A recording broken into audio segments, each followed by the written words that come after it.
Hey everybody, welcome to Extra Time Act 2. Shep messing as always. I'm Jason, the producer. It was a crazy week in soccer all over the world last week, but we're going to look at the Western Conference today a little bit, starting with that game that Seattle played against DC. Yeah, that was the best game for me. I love that game. The atmosphere in Seattle, absolutely electric. Packed house, colors, and a great game. Both the teams, DC United against Seattle, were attacking each other.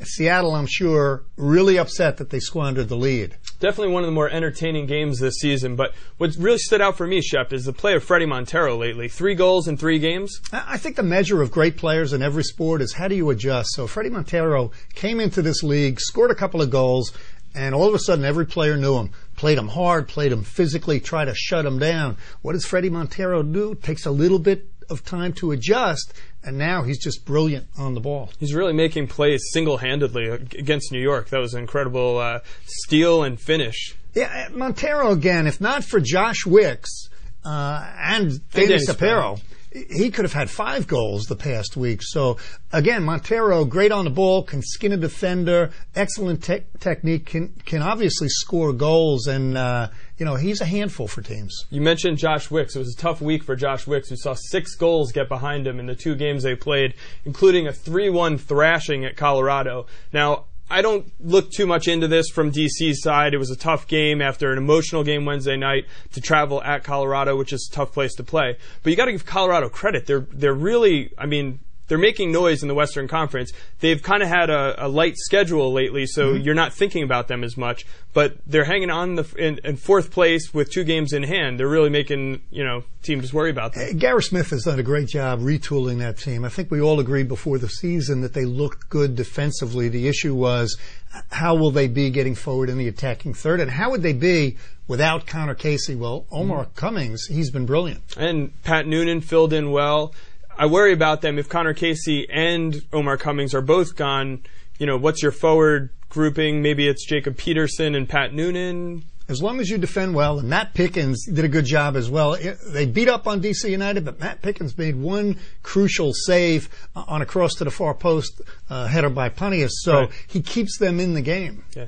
We mentioned Colorado being in striking distance in the Western Conference. Back over in the Eastern Conference, everybody's in striking distance. Well, almost everybody. Yeah, Red Bull got relegated, so they're out of the mix. But you look at the Eastern Conference, Columbus started out having a nightmare, but we knew they were a good team. Chicago's a good team. I'll give you credit, Shep. Columbus dropping one to Dallas this week. Well, you still have to go play the game. And Dallas, give them a lot of credit. They're losing 1-0 at home to Columbus.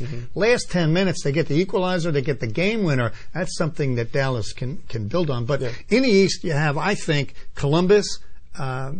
I think DC United is a very good team. Right. And Chicago. And Chicago is a good team for sure. Yeah, and those are really the teams that are probably the favorites to make the playoffs in the Eastern Conference. I think when you look at with the rest of the teams, really we're talking about Toronto, Kansas City, New England. And New England. When you look at those teams, I think Toronto is the team that's really, making moves, probably going to win out of that group, only because Kansas City's been so inconsistent this year. Toronto bringing in Ali Gerba, who's a forward that will probably help them. He's supposed to be a very good player. And you have De Rosario, you have Cole Robinson, Sam Cronin's been great in the midfield, Stefan Fry in goal, Dicchio up top, so they have weapons. Yeah. And New England, I think, we've kind of talked about it before, they're so reliant on Taylor Twellman to be in that lineup. And not to say that he couldn't come back and have a great second half of the season, but, if he doesn't, they're really not in contention. Yeah, Stevie Nicol has been a miracle worker in terms of keeping together a decimated New England team. But I agree. We're going to see a lot of player movement. We've got transfer windows coming up, so I'm sure New England looking for players. Transfer window coming up. We'll see what's in store for these teams. Well, what's next for us is the email bag. So, Shep, the first question comes from Jens, and he basically asks, a lot of MLS teams and coaches are playing 4-4-2. It seems that there's not a lot of creativity with the lineups. It's 4-4-2 against 4-4-2 in whatever game you see.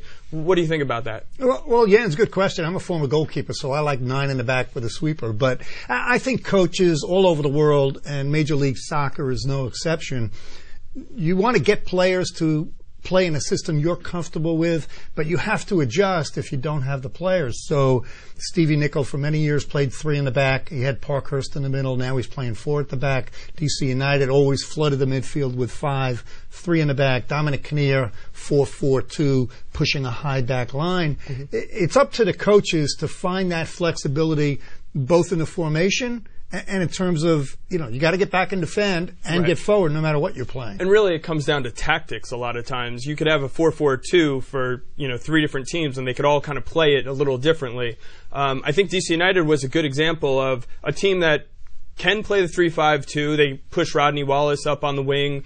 They do like to flood the midfield, but they can also play 4 in the back if they feel that that's what's going to get them the result they need for a certain game. Yeah, I think a great point. And again, limited rosters in Major League Soccer, so coaches, it's very difficult for them to change totally when they're playing an away game based on an opponent. Do we have enough different players where I can change the system to play an away game against Seattle, for example? Right. And I think, something you got to look at is Dominic Kinnear's success with the 4-4-2. You can't really argue with it. I mean, he plays the 4-4-2 and he wins. So you're not going to say, hey, Dominic, that's not exciting enough for us. Because they do play an exciting game for the most part. Well, that's all the time we have for you today, but we did promise emails, so we're going all emails on Thursday this week.